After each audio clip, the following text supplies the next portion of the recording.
ആരോഗ്യത്തോടെ ഇരിക്കാം. മികച്ച പരിചരണം ഞങ്ങളുടെ ഉറപ്പ്. Shoranur medical trust, Shoranur. പട്ടാമ്പിയിൽ റോഡരികിൽ യുവതിയെ കത്തിച്ചു കൊലപ്പെടുത്തി.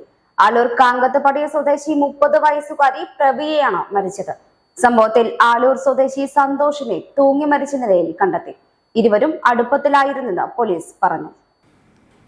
ഇന്ന് രാവിലെ 8 മണിയോടെ കൊടുമുണ്ട തീരദേശ റോഡിലാണ് പ്രവിയയുടെ മൃതദേഹം കത്തിക്കരിഞ്ഞ നിലയിൽ കണ്ടെത്തിയത്. സമീപത്തായി കത്തിയും കണ്ടെത്തി. പട്ടാമ്പിയിലെ സ്വകാര്യ ആശുപത്രി ജീവനക്കാരിയാണ് മരിച്ച പ്രവിയ. ജോലിക്കായി വരുന്ന സമയത്താണ് കൊലപാതകം. നാട്ടുകാർ വിവരം അറിയിച്ചതിന്റെ അടിസ്ഥാനത്തിൽ പട്ടാമ്പി ഫയർഫോഴ്സ് സ്ഥലത്തെത്തിയാണ് തീയണച്ചത്. യുവതിയെ ആക്രമിച്ചത് തൃത്താല ആലൂർ സ്വദേശിയായ സന്തോഷാണെന്ന് പോലീസ് പറയുന്നു. കൊലപാതകത്തിന് ശേഷം സന്തോഷ് തൂങ്ങി മരിച്ചു.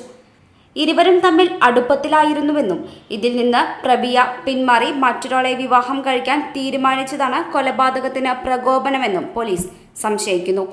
നേരത്തെ മറ്റൊരാളെ വിവാഹം ചെയ്ത പ്രവിയ പിന്നീട് ഈ ബന്ധം വേർപ്പെടുത്തിയിരുന്നു.